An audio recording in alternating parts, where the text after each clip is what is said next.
What's going on, world? Hey, everybody. It's your guy, TJ. And your girl, Dani. And we're back with another episode of Lovers Quarrel. Woohoo! What was that? That was my ode to the end credits of Living Single. Remember the woman used to be on the windmill?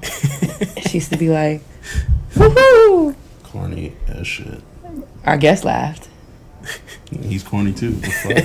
You know what? Are you trying to hate? Are you trying to say it because we have the same birthday? Do.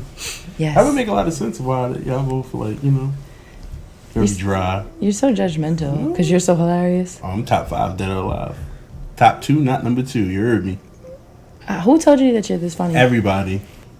Like who? Them. They. All of them. I don't believe Your you. friends. My friends. My friends. Maybe your friends. My friends didn't say that. Homeless people. Yes, homeless people. Yep, so now tell a joke. Can't give him $1, give him a joke.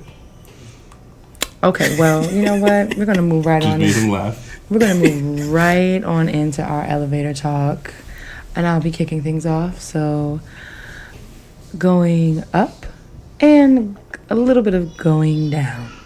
So, Tatum. You hear Tatum in the background. This is part of why this is my mixed emotion elevator talk. She just started daycare this week. Yeah, so that's a down for you. You was all boo-hooing. First of all, I shed a few tears. I was about it. Like, I'll see you later, cuz. I shed a few tears when I got home. You was boo-hooing. Boo-hooing is not what I was doing. I was not. A little snot. This is my portion of the segment. Thank you. You gotta love. Thank you. So she started daycare, and obviously I'm very excited for her to have that socialization and make friends and learn new things. But then of course I'm like a little sad because my baby is getting older and she's going and growing and just doing her thing, and she's not gonna be my little tiny baby anymore. So yeah, so that's my elevator talk for the week. So I'm happy, but I was a little sad because that's my baby. And how about you? Am I going up or going down? You can go up. Going up. Yeah, I'm gonna piggyback off what you were saying, and I agree. Tatum going to daycare is a happy moment. Mm-hmm. So seems like she likes it. That's positive true. Reviews about our daughter. So it always ceases to amaze me that she's as advanced as she is. I don't want to be one of those parents who be like, my child does this, my child does that. She's amazing. Yeah, I try to limit that. She reads the encyclopedia. When other people do it, it's kind of like, there's something there, Mm-hmm. So that's what I have to say. But I didn't cry because I'm a G, and oh my G's gosh, don't cry. Okay, there's nothing wrong with crying. No, I didn't say nothing was wrong with crying. I know I can be a G and cry too. You can be a lowercase G, not a big G. Right? I can be whatever I want to be. Oh, you can. I'm just saying, you just can't be a big G. Like, you can't be the OG. You could be like the gangster, but you can't be the original gangster. Feel me? Why can't I be the original gangster? Nah, cause you crying. There's nothing wrong. I can do both. Nah, you can't. I can do both. Nah. I disagree. I mean, you will, because you know that you're not the original. You're not the OG. You just G. Moving right Little along. G. Moving right along. It's now time for the relationship tip of the week. So, last week, TJ decided to kind of bogart into my segment. I really did. And so let's talk about that. Contribute his own tip. Dani typically comes with... Well, when we first started the show, I came up with the tips. And then Dani started coming up with the tips. And then I was going to come back with one. And then before I even got a chance to be like, all right, so the tip of the week is this, she jumped in, as she always do. So then I was like, fuck this. I had a tip, and I was going to still say it. Mm-hmm. So... Do you have one this week? Nope. So I guess I win the battle, right? I don't think you win a battle. You said we were gonna start doing like a back and forth, like who had the better relationship tip, and you have not come with a I tip didn't prepare this this week. Ergo, I win. No, you win this week. I'll give you that. Yes, it's like a forfeit. No. On your part. Okay. Ooh, it's a forfeit on my part. About to have me just come up with a tip just cause. Show you how nice I am. Feel It's me? a forfeit. Like if two teams have a game against each other and one team doesn't show up, what do? Brandon? They forfeit. Do they not? Yeah, they do. TJ did not show up. Therefore, he forfeited the competition. So I win. And I will take any W. I don't care how it comes. You know why you would do that? Because you don't get a lot of W's in your life. Says the person who forfeited. I'll take that. I'm going to take that, you know? Like Drake versus Pusha T. Pusha T won the battle, but Drake won everything else. So you can have that. Go ahead, you can have the relationship tip for this week. I'll come back next week. We'll see. We'll see if you will. Well, anyway, for my folks out there listening, I get real tired. my lovers, I get real tired. the relationship tip of the week is about cohabitation. A beautiful word with a lot of syllables in it. So my tip is in my opinion, I'm going to preface myself by saying that cohabitation is key if you're in it for the long run. And by long run, I mean if you plan on just being in a long-term relationship with each other, if you plan on getting engaged someday, or even if you are, want to cohabitate before you get married. So like you get engaged, you move in, and then and then you get married after that. But whatever milestone you have to hit, or not hit, I just do believe that cohabitation is really, really pivotal for a relationship, because you can know somebody so well, and you can understand them, and it could be like you guys are, like Jennifer Lopez said the other day, my twin soul, all that stuff. But you still don't really, really know a person until you live with them.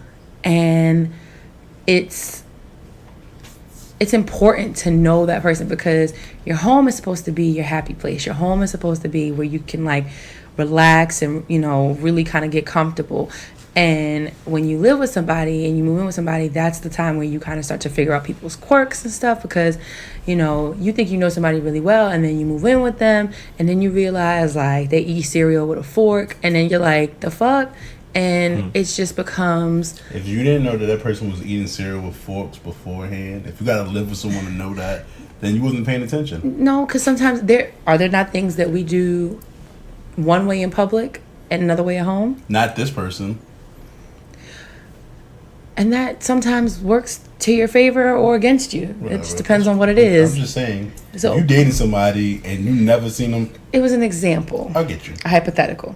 But point I'm trying to say is that I think it's important to live with whomever you're dating before you really like commit to them in whichever way, shape, or form that commitment looks like, because it's a whole new ball game. Like how you make the bed, because it's always going to be like 99% of the time, it's always going to be the little things that really like jar you, because whether or not we realize it, the routines and procedures that we have in place in our homes, from the way we grew up to once we started to live on our own or with a roommate for years and years, it's not how everybody else does that. So it's important to really kind of work those kinks out, so that way you can know like, hey, can I keep it pushing? I recognize that it's a risk. Sometimes I recognize that some people don't want to give up their space, but honestly, if you're trying to do it for, you in it to win it, to see this thing through, then you're gonna have to be under one roof for at least some period of time. Spend an extended weekend. An extended weekend. I don't think that's gonna be enough. I don't know how we would have fared if we had not lived together before we got married. I would have probably been upset in a lot of ways. I mean, you're upset anyway, so. That's not true. I'm very chill. Brandon and I actually share the same birthday, so I think he understands how like laid back I can be. Very, very laid back. Thank you. July 16th. Whoop whoop. Cancer's in the house. So you cried too then? No. Oh. Male cancers and female cancers are different, but we are both chill. I know some crazy cancers. Cancers can be crazy. Yes, they can. But you have to bring it out of them. Chase you in the street. But you have to bring it out of them, like swing, all that. It's not all in our head. And this is not about me and Dani. Just I just know some crazy. You elicit the crazy out of a Cancer. It's just not. We don't come in swinging. I guess y'all don't take responsibility either. Makes sense. No responsibility. No responsibility. And what do you do? I'm just saying. Pisces are passive aggressive. Ooh. Yikes. Coming from a neck. Listen, you trying to say that we don't take responsibility? You just said that the reason why cancers do what they do is because someone else brought it out of them. That's not an excuse. That's an explanation. That's an excuse to me. There's a difference. Okay. Would that hold up in a court of law? I killed this person because they were bothering me. Yes, it's called self-defense. No. Or temporary insanity.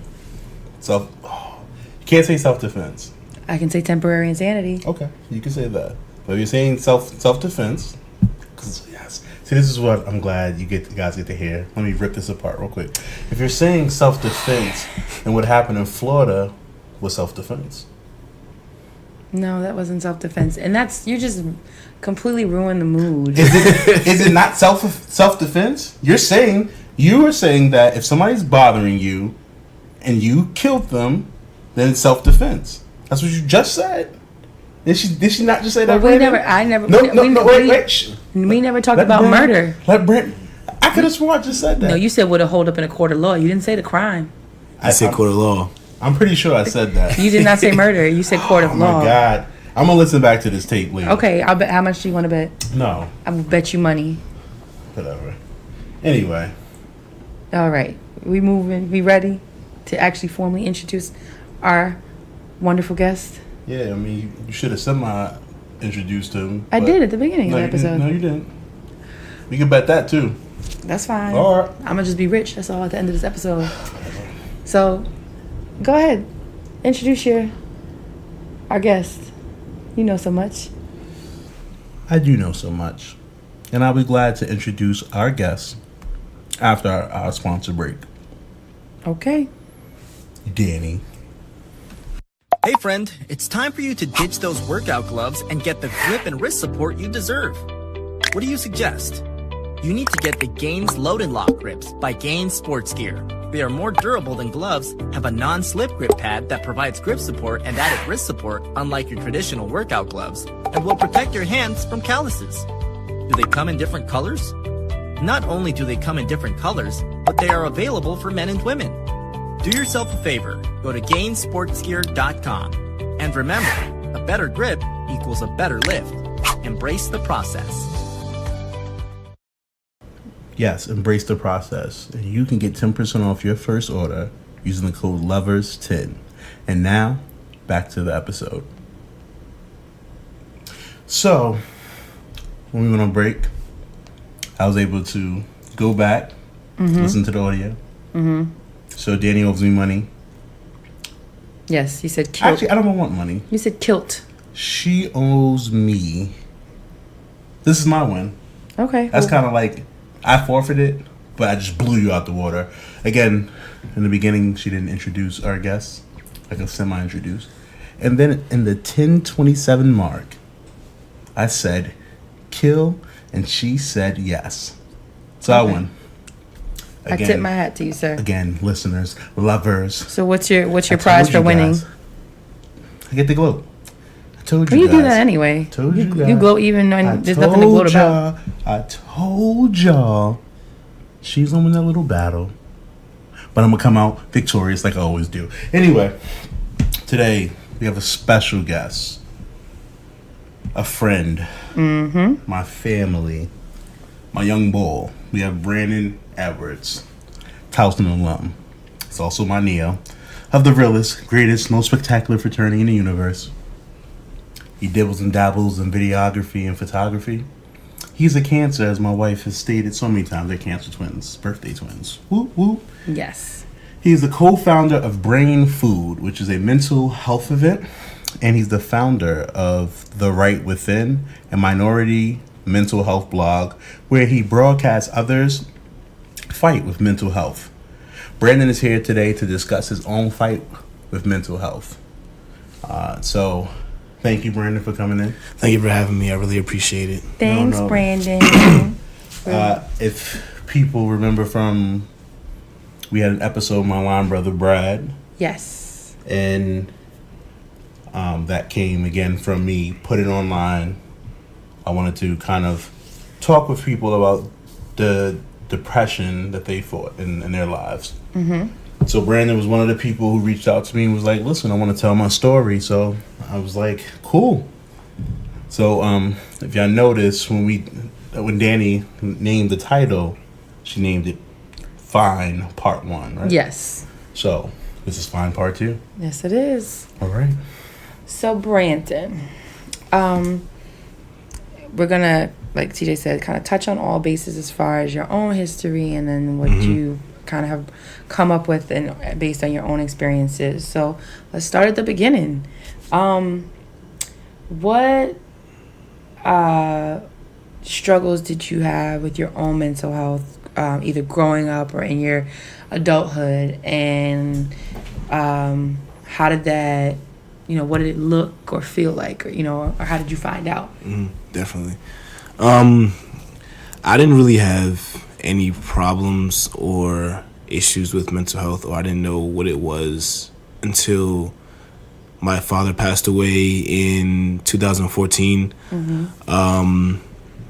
I mean, as a kid, everyone has gone through things where, like, they might have gotten bullied at school or something like that. But, like, of course, you always want to you don't want to make, you don't want to look weak in front of, like, the person that's bullying you or whatever. But as I got older, it was like a growing pain.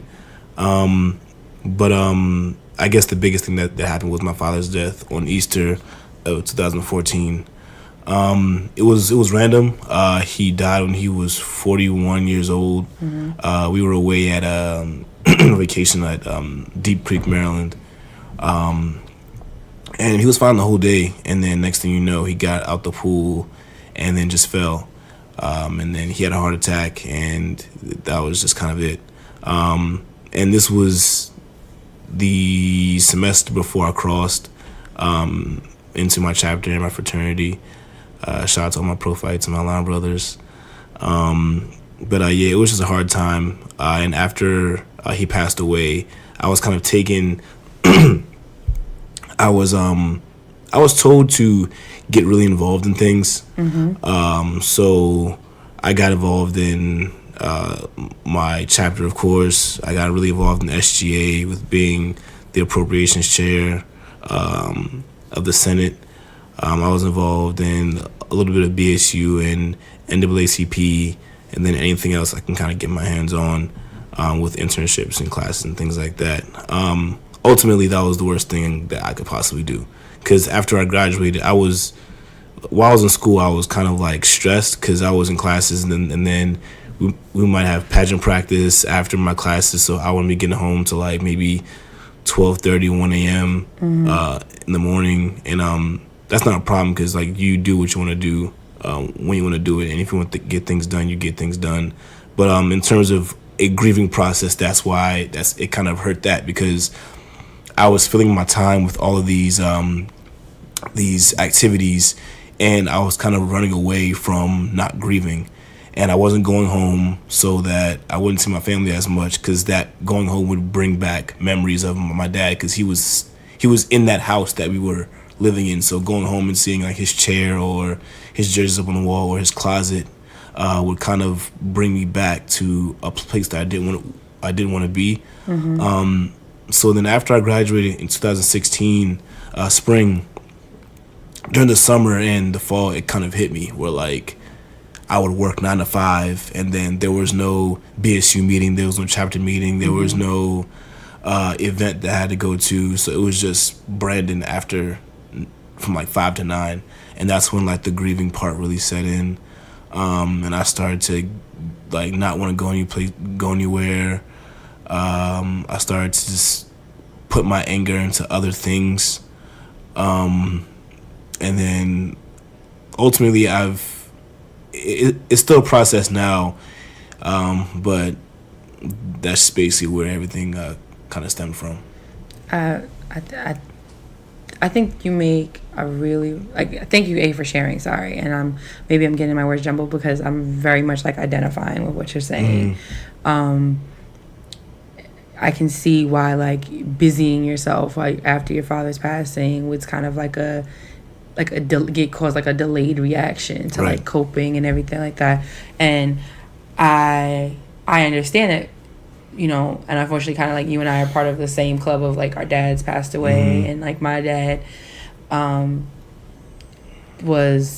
hasn't been a year yet, but you know, we found out he was sick in August and he was gone by the beginning of November, so it wasn't as sudden and like not like right in front of me, like, you know, like as your father, but still painful nonetheless. And one thing I do identify with you is like like you said, like the busying up. So like even, and there was lots of stuff that went on with like my dad's passing that I felt like kind of kept me from being able to like properly like mourn or grieve. And then even still sometimes like what I do notice about myself is that the times where I've had like my maybe like emotional outlet kind of like released if whatever I might have been feeling on a given day, because sometimes, you know, you have good days and bad days when it comes to it, but it would always kind of be when it was either like late at night, like I finally like got in the bed at night and like the day was done because there was nothing else to occupy me, like work, school, baby, like, you know, household stuff. And that's when like it would all kind of come like pouring out of me. And then, or like sometimes I feel like when I was like in the car by myself, like when there's nothing, I'm kind of doing this kind of like automatic thing, like doesn't require, I mean, like I was, you know, while you're driving, so you're just kind of doing something, but I'm not really like involved and have my hands in anything else. So saying that to say, I like, it really kind of resonates with me, like that whole thing of like you have the day-to-day stuff just occupies your time and it lets you like not think about what's going on or not think or like grapple with your own feelings about it. And then when it's like there's nothing else to occupy your mind, that's when it all kind of comes rushing back to the forefront of your brain, you know? So I definitely like already like 100% get where you're coming from on that. When you began to experience your depression, how did it present itself? Like I know you said that you was alone, but what was like some signs that made you say, I'm here? Honestly, it hit me the day after he passed away. And you don't really understand it at first because you're sad. And then depression's a really weird thing where it hits you like randomly, where you can have a good day, like you can have 6 good days. And then on the 7th day, you're just the completely opposite. I'll say that when it first hit me, it was probably the day after he passed away. Because it was a trip from a Thursday to a Sunday, and he passed away on that Saturday morning, like the Saturday night going to Sunday morning, and then we drove back from Deep Creek to PG, and that was like a really weird car ride because everyone was just quiet. It was me, my mother, and my 2 sisters, and it was like the car ride that where like no one said absolutely anything because like you came here in a car full of your dad and like your sisters and your mother, and then now I'm in the seat where my mother was. My mother's driving, my 2 sisters are in the back, and we're driving in his car like back to the house. So that's where it got hit me. The night that it happened, it was like more shock, where it's like where like you go to the hospital and then you have to like officially like confirm the body or whatever, and then like my sister's like, she's like 11 years old at that point, so she's like touching his face and it's like beginning to get cold and all this stuff. So it's like that's when it starts to hit you when the person that you were just talking to 2 hours ago is like lifeless. So I think definitely like the next day it hits you in terms of like, well, you wouldn't call yourself depressed the next day, you would just say my dad just died. So you wouldn't really call it depression. I think you would call it like that kind of a little bit more down the road when it's like constantly hitting you, or you don't know what you're really feeling. You just feel like this like shadow over you. But yeah, I'll say either the day right after or like a week after. Got it. Yeah. What was your lowest point in your depression? Oh man, my lowest point in my depression was fall 2015. I was in school. I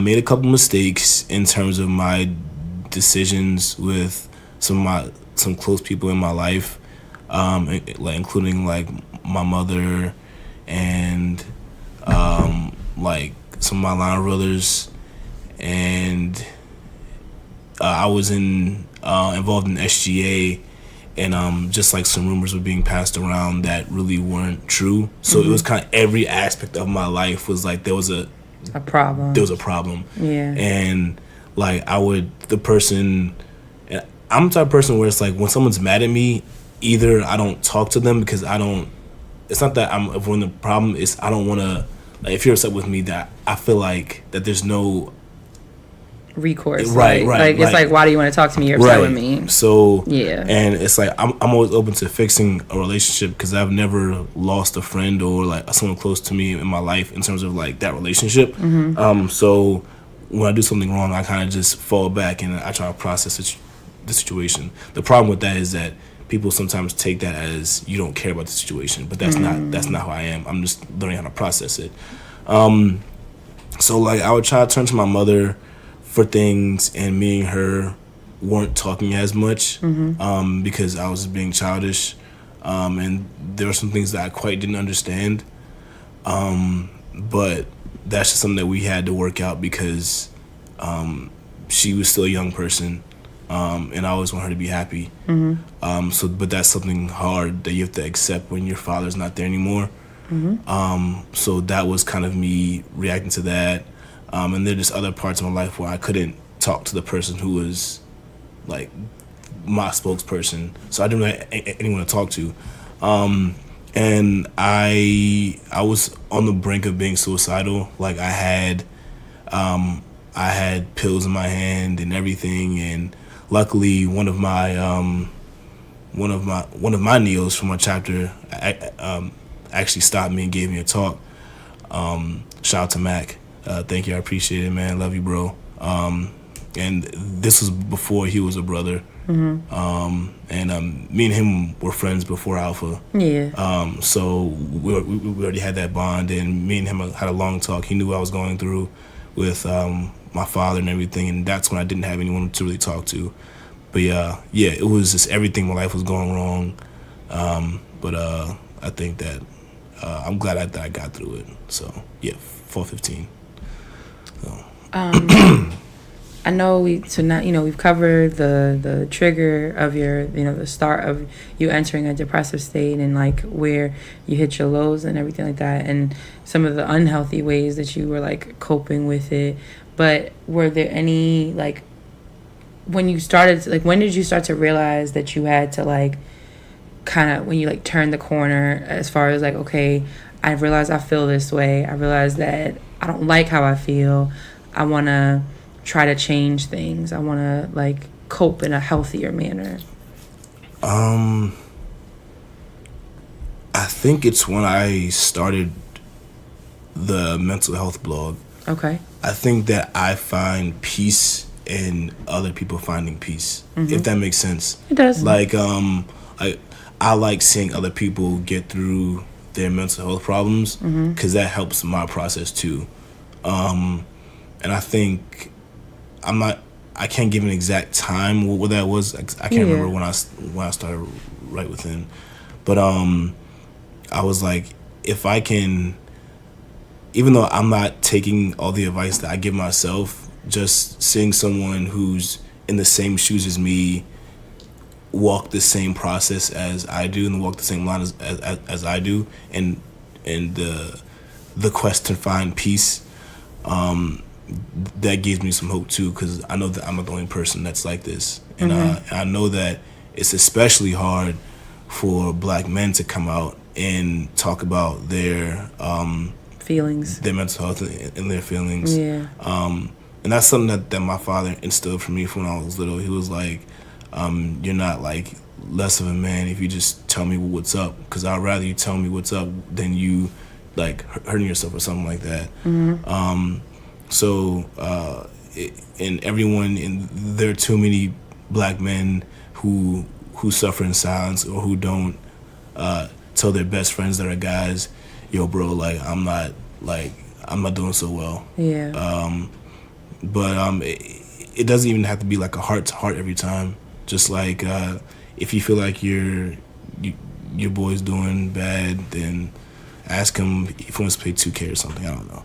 But sorry, I got on a little tangent. I'm sorry. What was the original question? No, you're talking about how like you were able to turn the corner. So you're saying like you're starting your mental health blog is what really kind of helps you cope in a healthy way because it puts you at peace to see others at peace. Yeah. And I can like identify with that. For me, it was kind of like I started to go to therapy the beginning or like the spring of this year roughly, because I was like really, really struggling, like, you know, from this time last year to like all through the fall basically, and then, you know, with everything going on, and even though like I had, you know, I feel like you have support, but you still can't like help what goes on in your own head. Right. And feeling, and like for me it was like a really big sense of like feeling overwhelmed by it all, because I had to wear so many hats and I just kind of wanted to stick my head in the sand.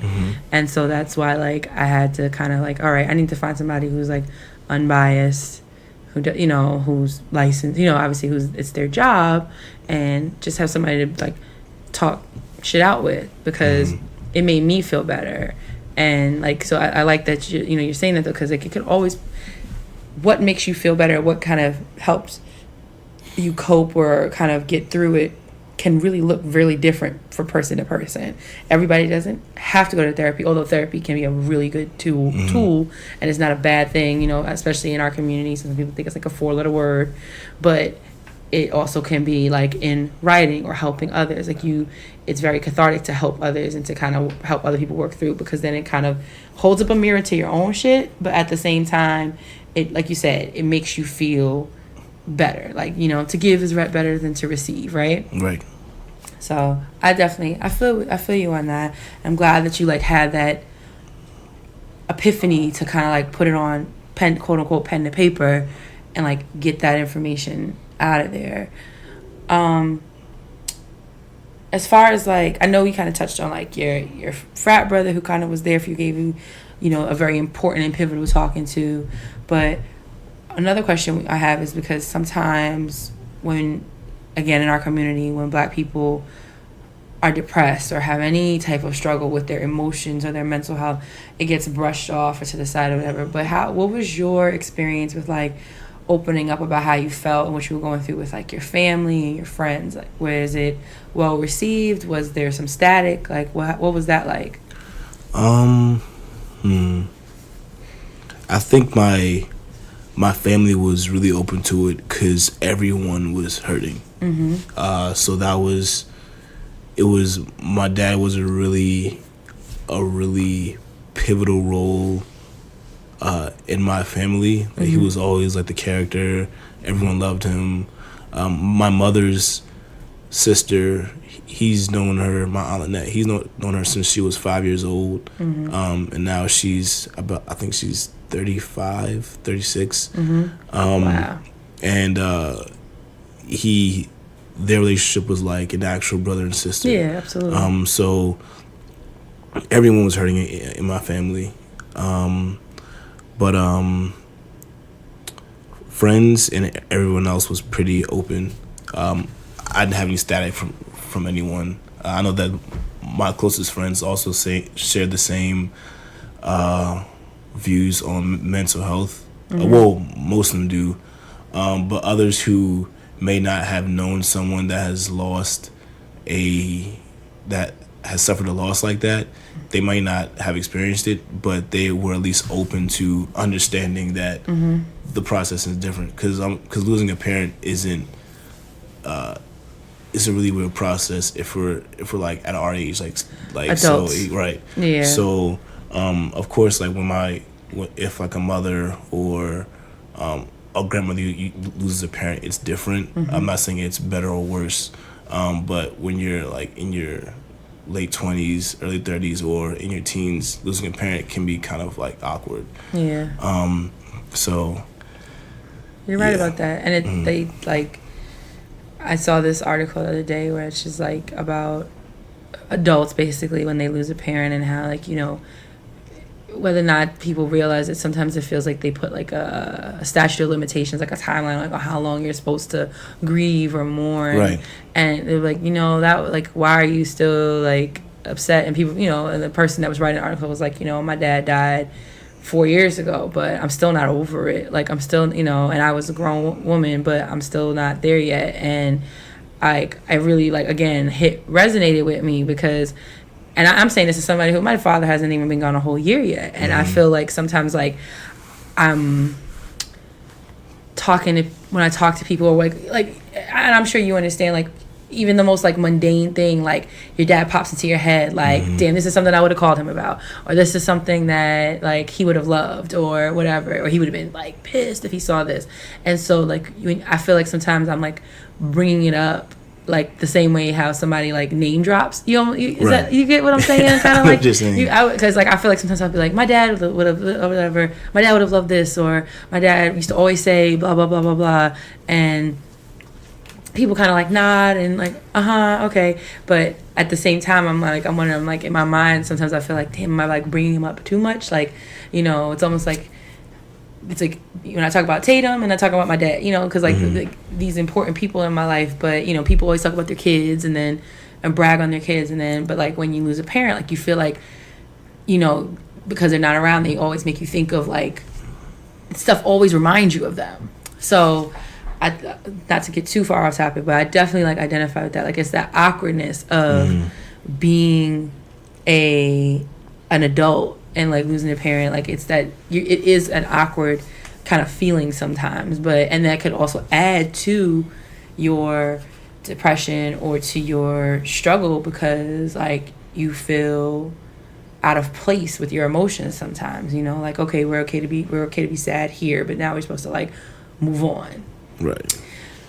But sorry, I know I rambled too. See, we got a lot in common, man. You rambled, his birthday, you know. Let's bring TJ back into the fold. My bad. I mean, I'm here, you know, so you know, it's kind of, I guess, therapeutic for you guys. I mean, I lost a father-in-law, but you know, you guys lost parents, and I think, you know, it's always good that you're able to have someone to kind of talk about it, you know. Definitely. What you and Brandon share, I don't share, so I can say I understand the pain, but he understands the pain. You understand the pain. It's a different type of pain, so you know, thank you for sharing. No problem. So, as Danielle would always say, this is a relationship podcast. So with this, in what ways has your own experiences impacted your dating and relationships? More so dating. Okay. It has. It's a process. And I think it's a process because I'm going through my own, I guess, personal battles, and it's hard for me because I don't want anyone to have to deal with me while I'm going through my personal battles, and or anyone to feel sorry for me. But I do have like my times where I just need my space, and it's not me being selfish. It's just me having to process, excuse me, my feelings and like the different pop-ups I have where whether where I see something that reminds me of my dad, or I wake up and I hear a song and it puts me in a bad mood for the whole rest of the day. Luckily, my girlfriend really understands that, and she understands mental health and the importance of mental health. I won't go into the details of it, but she has had the same year that my father passed away, she had a huge blow to her life too. Okay.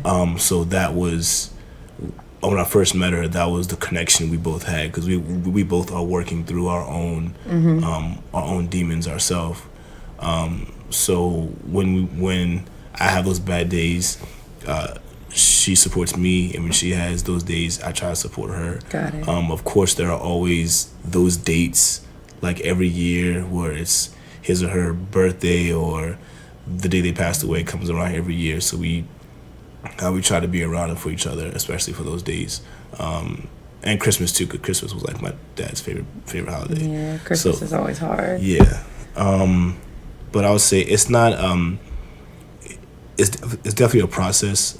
Dating and being with my girlfriend, not a bad process though. I think that we both have grown a lot in these past 2 years that we've been together. So yeah. Cool. You kind of answered one of my questions, which was going to be like, were you guys already together before your dad's passing and your depression started? But you guys, I guess, got together, at the very least became a couple post. Correct. This, okay. Yes. Did you know each other before then? No. So you guys didn't like meet even until after 2014. Right. Yeah. Okay, got it. Yeah. You know, we have listeners out there who could very well be kind of dating someone who, or may one at some point down the line meet somebody who's had similar experiences such as yourself, or and with that being said, you know, what advice would you possibly give to a person who has a partner that is struggling with depression for whatever reason it could be, you know, if it's and like, what should a person who's dating a partner who struggles with depression, like, no, like, you know, if you had to give any advice, like, I would say patience. That's definitely one of the key things. No one chooses to be depressed. No one chooses to be sad. It's just things that just come over you. And I would also say that when you feel like they are in that place, or they're in, say, a day or a time that they're feeling a little depressed, the best thing to say isn't, or to ask isn't, are you okay? Like, even though sometimes saying are you okay is cool, it shows that you're interested. If you know that they aren't okay, then if you know what they like, just try to do what they like. Like, so if they like Rita's and it's a hot summer day, don't text them and say, oh, are you okay? Just bring them Rita's, or say, hey, get dressed, let's go do something that you know that they would like to do. Got it. Just to get them out of that hole. Because not everyone who is feeling sad, who is depressed or insecure or whatever, they don't always want to talk about it. Because talking about it, especially for me, talking about it, for me, I can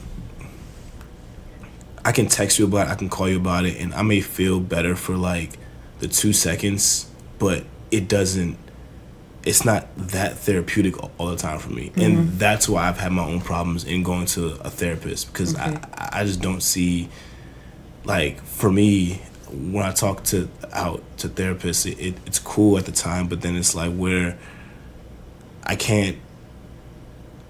I like being able to visualize my steps in the process, like my progress. And when I can't do that, it frustrates me. Got it.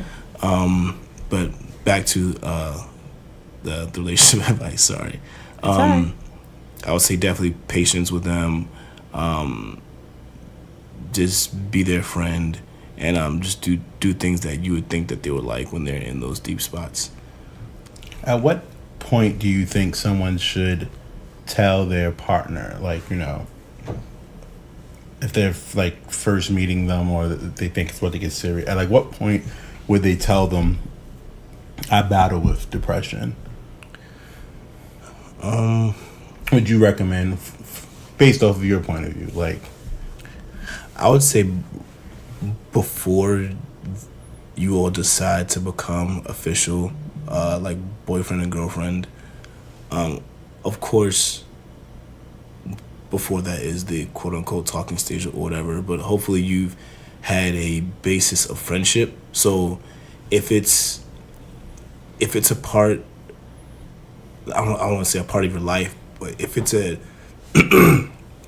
issue that you're going through, in that friendship stage, quote-unquote, it may or may not come up. but I think that it's something that should come up when you're definitely about to be in the relationship. But I think that usually it would come up before that happens if you're legit trying to become friends and have that foundation of friendship before you become boyfriend and girlfriend. Got it. I think that's important too. Mm-hmm. So I want to talk a little bit about your like organization's initiative. Mm-hmm. So you have the Right Within.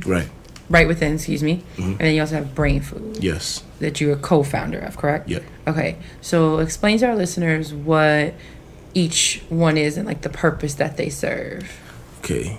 Right Within is a mental health blog for minorities, where people can, I don't want to say showcase, but share their stories of their battles with mental health and depression, insecurities, or anxiety.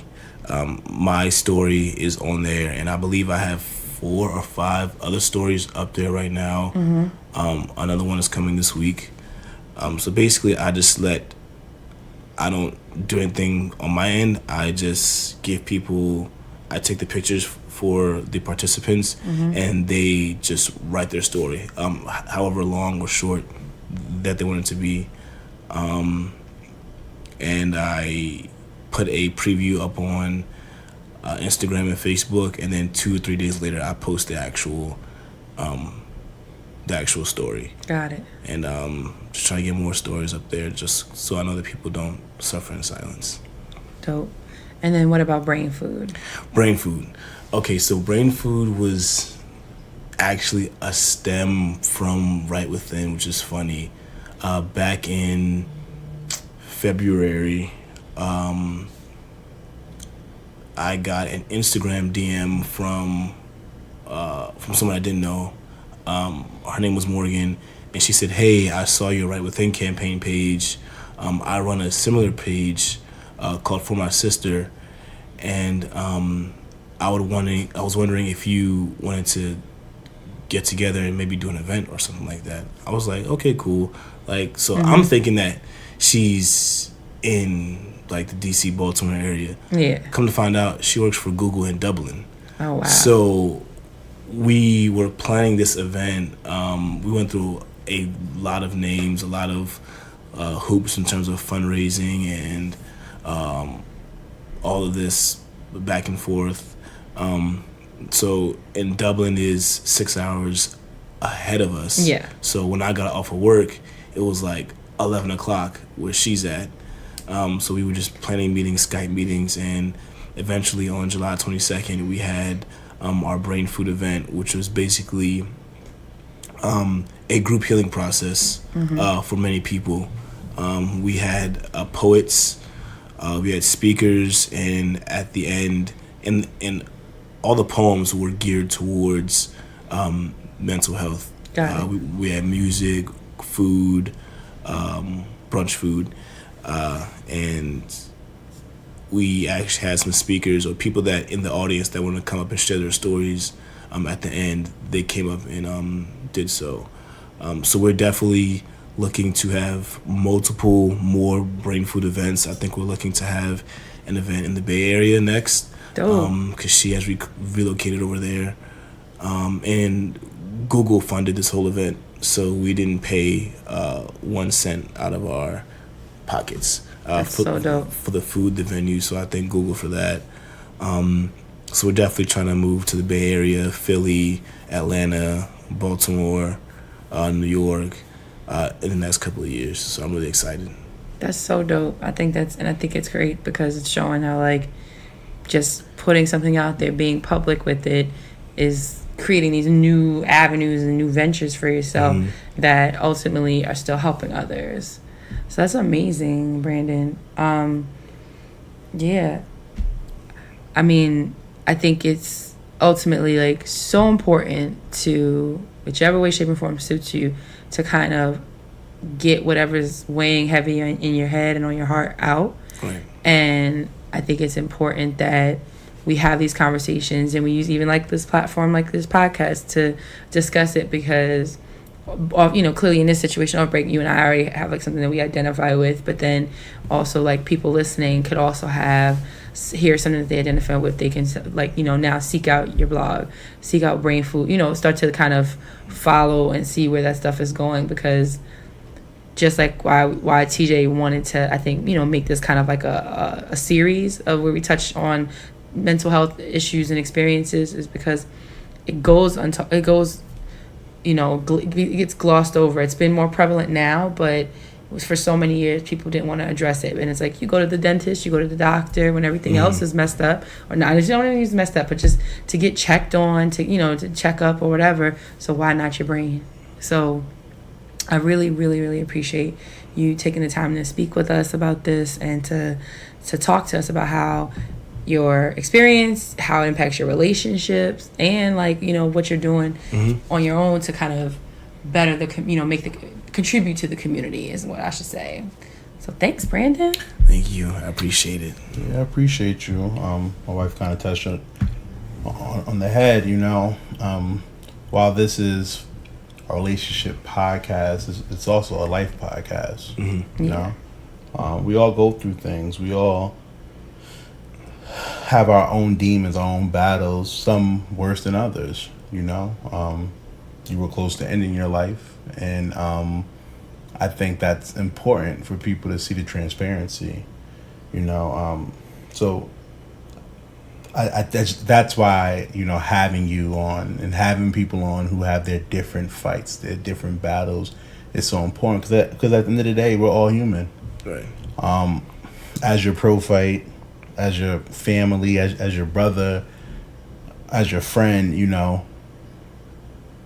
we know things, but we don't know things. And I think that's another thing, with talking about it, maybe people could see signs, maybe they know someone who's super joyous, but now they're not. And, instead of just saying, oh, he's just having a bad day, he may be going through something, or she may be going through something, Hopefully this allows for conversations. Let's talk about it. Let's see where the root is.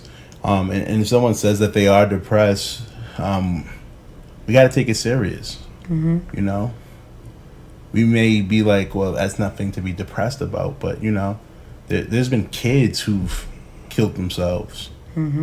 Off of being bullied. And I come from a time where bullies get bullied. Bullying is bullying. Right. It is what it is. It's just, you go another day. But bullying is getting worse and worse and worse. And we don't talk about it. We take things for granted, and I think that's the biggest thing that, as we continue growing, people just start thinking about.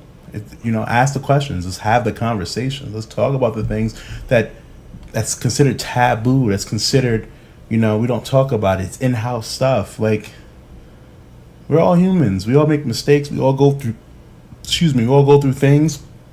There's nothing wrong with having the conversation. There's nothing wrong with crying. I was joking with Dani earlier, but my wife is sensitive and she cries. When she gets angry, she cries. But like I always tell her, cry. That's who you are. We have to start embracing who we are for who we are, and stop worrying about others and what other people think of us. At the end of the day, we have to be happy with ourselves first. Once you're happy with yourself, fuck what anybody thinks. 100%. Agreed. So as my wife said, I appreciate you so much for coming on and kind of just going through your fight. Everybody's fight is different, but I appreciate it, and a lot of what you went through, I kind of saw when my wife was going through it. A lot of correlation there. So hearing your story sounds like her story a little bit, and it helps. It opens my eyes. So I appreciate you. Well, thanks again. Of course. Well, before we're going to actually start moving along, and now we're going to get ready to get into our quarrel. You ready? All right. Okay. So Brandon, like I told you before, off air, whatever, is like when we do this quarrel, feel free to chime in and or referee. Okay. Mm-hmm. So, This quarrel's coming from one of our lovers. it is. So this was not one that he and I came up with. So thank you to our lover for suggesting this.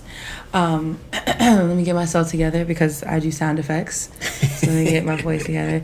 You know, I'll keep it simple. I'll keep it low key. I'll go back to the OG one, which would be ding ding ding ding ding, fight. Terrible. Go ahead. Always amazing. That's like my go-to. That's the I actually classic. I like it better because It's you be trying to throw like 15 different It's a classic. things together. Like, just give me one sound effect and keep going. But No, sometimes I want to. I gotta have flavors. That's what you're talking about, right? You got flavors of things when you like with your. I don't think I say flavors. Dude, when you say you guys I different, have said flavors in like 1999, but not true. When you talk about your sneakers and stuff, and I'll be like, why do you have like? I got heat. You like I gotta have different flavors. I don't say I don't know. That's fine. I'll write down the date next time you say it. All right, Or I'll call it out. record it. And then We I gotta need record facts. it now. Facts. I'll call you out in the moment, Receipts. and then I exactly receipts. So I just walk around with like my phone on the voice notes. Hey, listen. Otherwise, it didn't happen. So Wow. if we go back to the 10-minute 27 mark, You did get your win on I camera get my on wins tape. a lot. You get your wins. I get my wins a lot. You know, I'm not Mayweather, but I'm Mike Tyson out here. You know, Muhammad Ali. That's because nobody feels like dealing with you. That's all. Listen, So, this quarrel says, you ready, Brandon? Mm-hmm. Even though we're a relationship podcast, breakups do happen, right? all the time, every day, B, Divorces happen.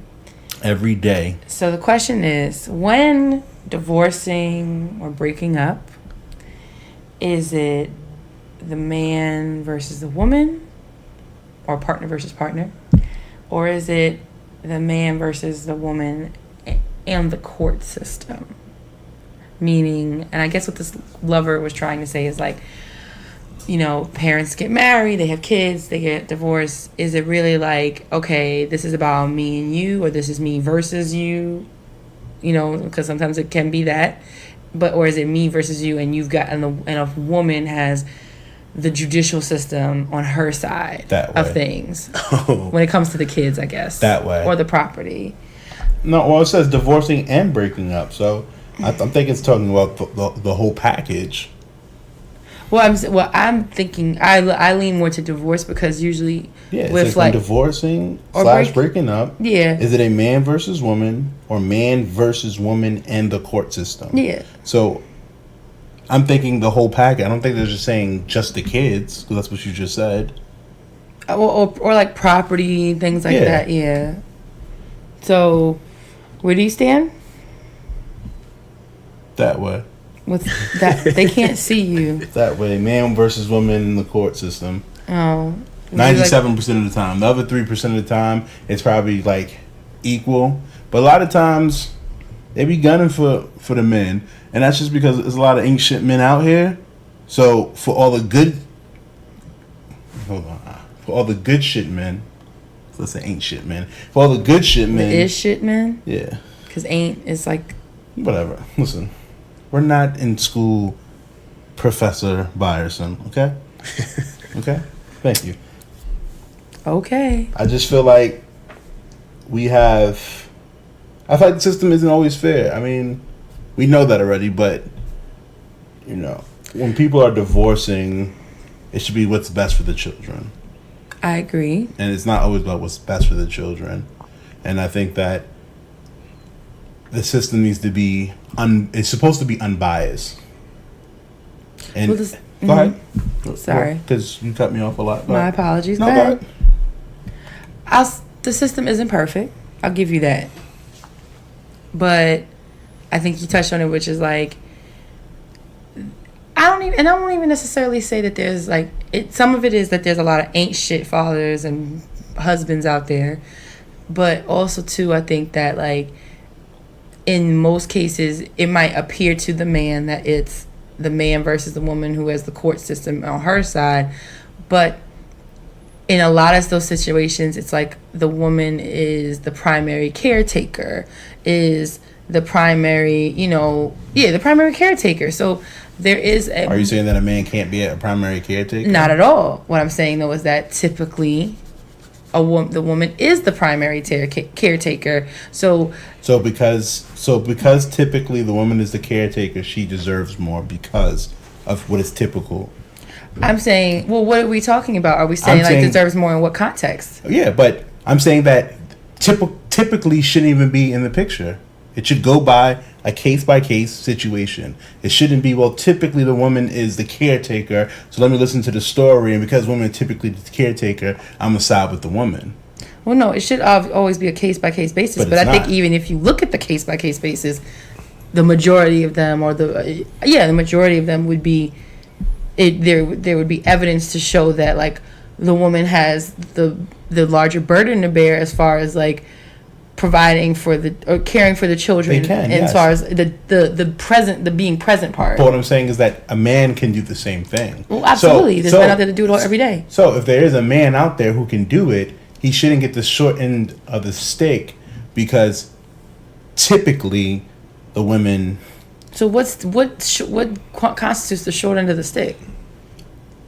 I mean, everything's gonna be a case by case basis. So give me a hypothetical.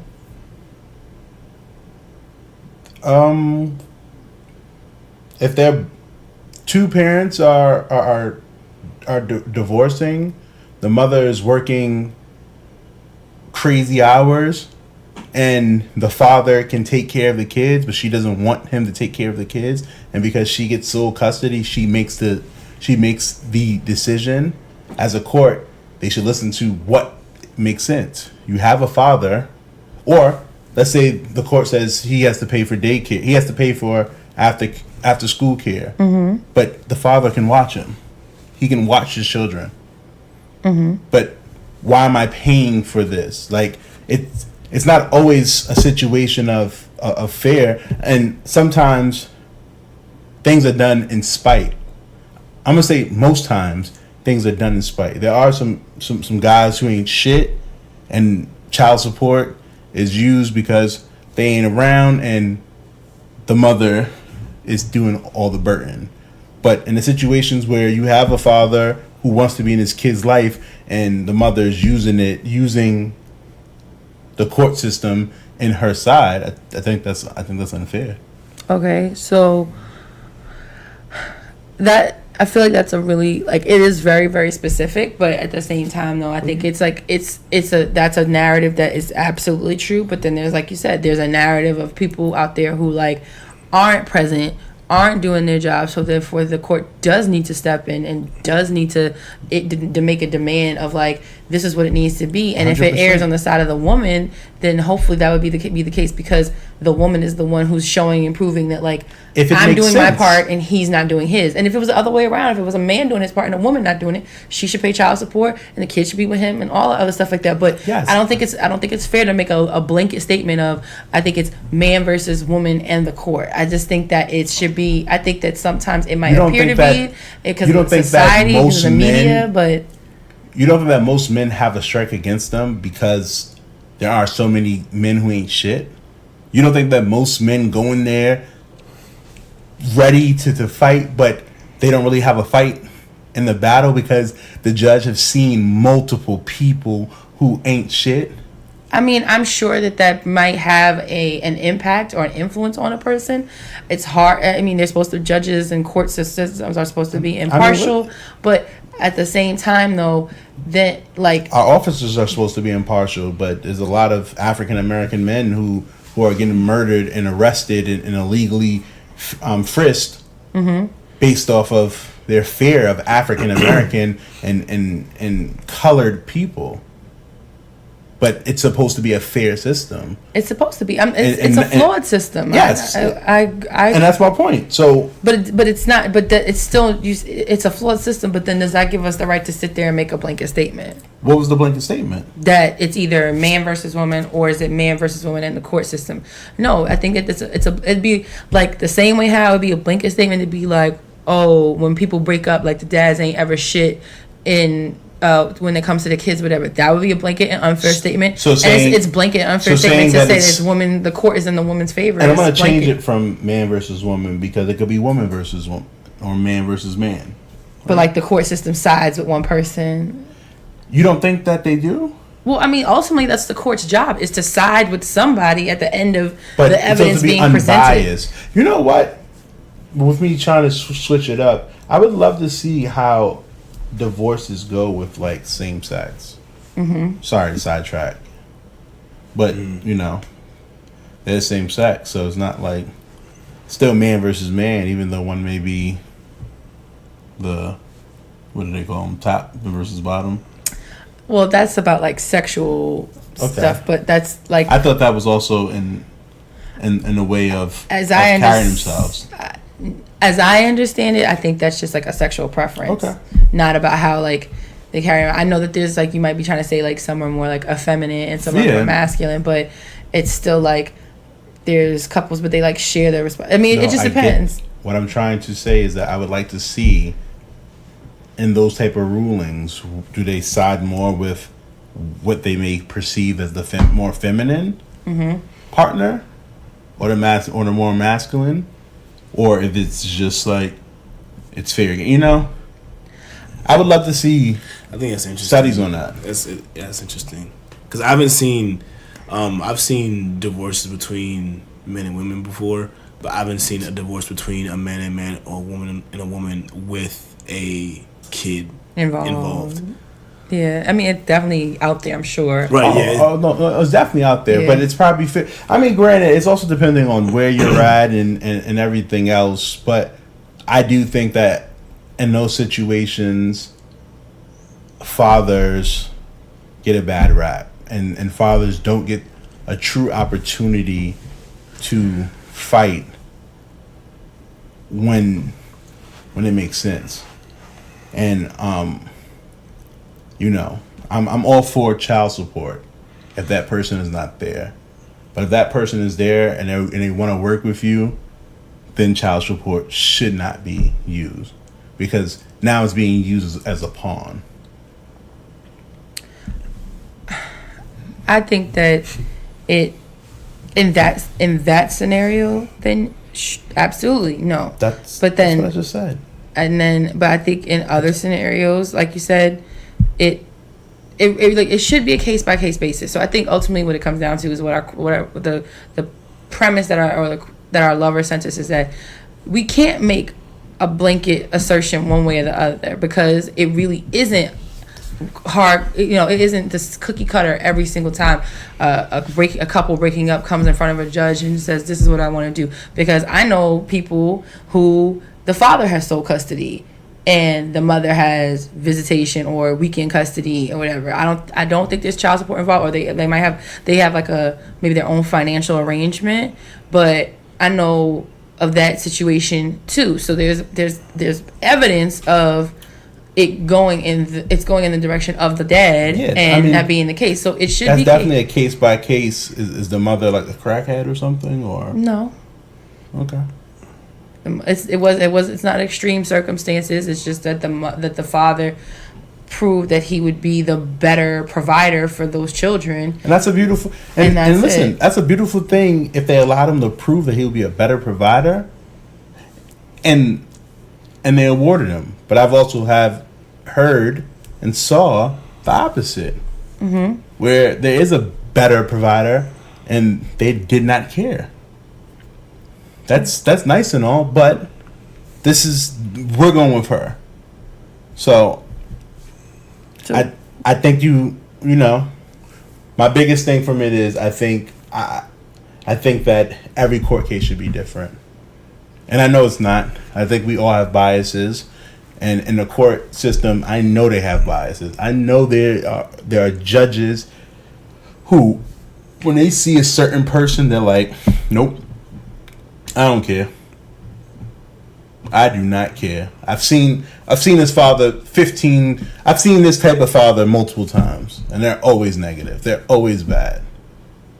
Yeah, I've always wanted to see, like, in especially in this I guess case, like between couples of color that are divorcing and white couples that are divorcing, and then especially fathers, like black fathers that have been previously incarcerated and then they're out of jail, but them, like, if that plays a huge role in them getting custody, even if like their record has been clean after they came out of jail. Yeah. Like with that, like if he went to jail for like weed possession or something like that, but then the judge is like, nah, we're counting this against you, even though that has nothing to do with like with your parenting with skills. Yeah, with the parenting skills.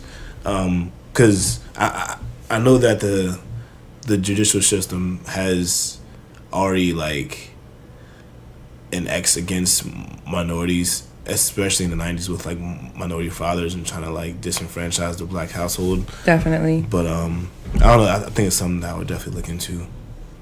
Yeah, I think it's a hot button topic, and there's never gonna be like one clear cut answer one way or the other, because when it comes down to it, like TJ and I basically kind of been arguing the same side, the different sides of the same coin, which is like it is case by case basis. Almost 100%. You can't argue against all men as like ancient dads, and you can't say that every mother is, you know, Claire Huxtable, but you've got some on both sides who do right by their families, and you got some on both sides who ain't shit.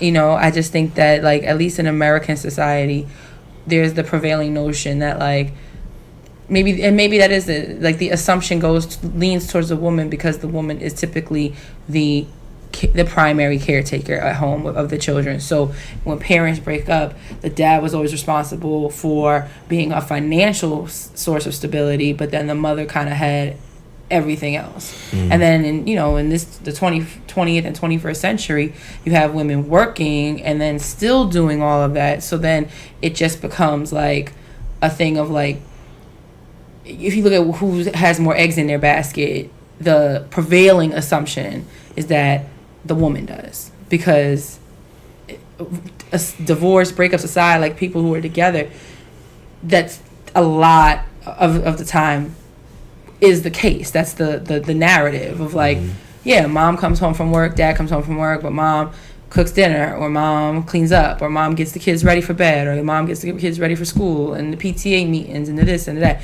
And I'm not doing a dad bashing thing or anything like that, but I'm just saying like that is the prevailing narrative. So I think that when that's like, you know, judges and court systems and the people inside the court system grow up in the same America you and I grew up, are, you know, with an asterisk next to that, the same America you and I grew up in. So you carry that implicit bias with you, and that could be a whole nother conversation. And so therefore, like when people come stand in front of you about a divorce proceeding or a, you know, child support or whatever custody battle, that could be the mindset going into it, unless something egregious on one side or the other comes to light, and it's like, oh, this is why. Especially if they're battling out. But then, you know, there's parents that come into it and they're just like, hey, we just want to put something on paper. You know, like we're not trying to beef with each other. It's just we want to have something formal in place. Parents should, though. I think all parents should find a way to be able to speak when. I mean, it's about the kids, right? Yeah. But that's what it should be about.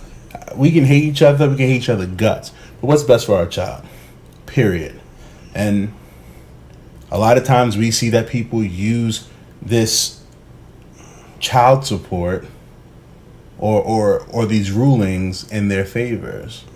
You know, I'm the sole proprietor, so I tell you when you can see your child. The court says you get them 1 day a week, and this is the 1 day, but I'm making it hard for you. I'm making your life a living hell because I hate you so much. And I think that's another proponent, you know. Sometimes people get child support and just for spite, just because they can, and that's the issue, at least for me. And that's just my point of view. And some people don't support their kids out of spite. I said that. Yeah. I said that. For those people, yes, they should definitely. If you're not going to be in your child's life at all, and the mother has to raise them by themselves financially, yes, kids are expensive. So yes, you should pay. But if there's a father who wants to be, in his kid's life, and you guys can split everything 50-50, why not do it that way? Why not be an adult? Y'all were adults when y'all made these kids, you know? And I think that's the biggest thing. People don't think about the kids. Mm-hmm. It's never about the kids. But they say it's about the kids, but it has nothing to do with the kids. It's about winning now. How can I beat you, and how can I get more because you hurt me? I'm so hurt. I'm so devastated. I'm so upset. How can I hurt you back? And I think that's the biggest issue. And then the courts aren't saying, wait up, what are the facts? They're not breaking it down to say, okay, well, look, you guys are really hurt, so we're going to reconvene. This is, you know, it's typically like, well, this is this, and, well, she's the caregiver. Go for it, you know? Mm-hmm. And that's just crazy. So, Well, sorry for the random tandem. listen, Brandon and I were doing it all episode, so it's all right for you to have your spiel. But I think we're gonna start wrapping things up.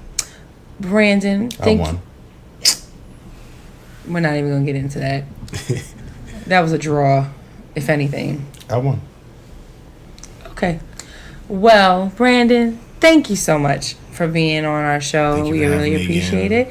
Can you let folks know where they can, follow your different pages and share all that with you? So you have Right Within, you have Brain Food. He's also a wonderful photographer / videographer. So if you want to plug that too, and give him all your ats and your handles and all that good stuff and all that jazz. Okay, so the Right Within Instagram page is just Right Within RIGHTWITHIN _, and then the photography page is just Silent Night Studio, Night with KN, not just N. Like King Arthur, Lancelot Knight. Yep. And we'll also put it inside the show notes so that way everyone will be able to see it. Absolutely. And, hit up Brandon if you have any questions or... Yeah, go check out Right Within's blog page. Look it up. Do your Googles. Make sure that you follow him so that way when Brain Food does their next event, even though they might be going to Bay Area next, they could be doing. It will be in Baltimore, New York. These are some of where our biggest audiences are. So make sure you follow that. But yeah, this has been another episode of Lovers Quarrel. We really appreciate you all listening. Sometimes we have the light and then we have the heavy, but it's important to talk about it all and how it impacts our relationships. So don't forget to follow us on Instagram at Lovers Quarrel Show and on Twitter at Lovers Quarrel 7. And of course, if you have any questions, comments, concerns, or quarrels, make sure you email us at loversquarrelshow@gmail.com. When this, as always, like, share, follow, tag, listen, feedback, give us reviews. Do your job, please, so we can make this show better. Do your job. Like, listen, like, share, tag. Gotcha. And give us feedback. That's your homework. I'm easing back into teacher mode, y'all. Got it. Yeah, I was trying to see where you was going with Do your homework, okay?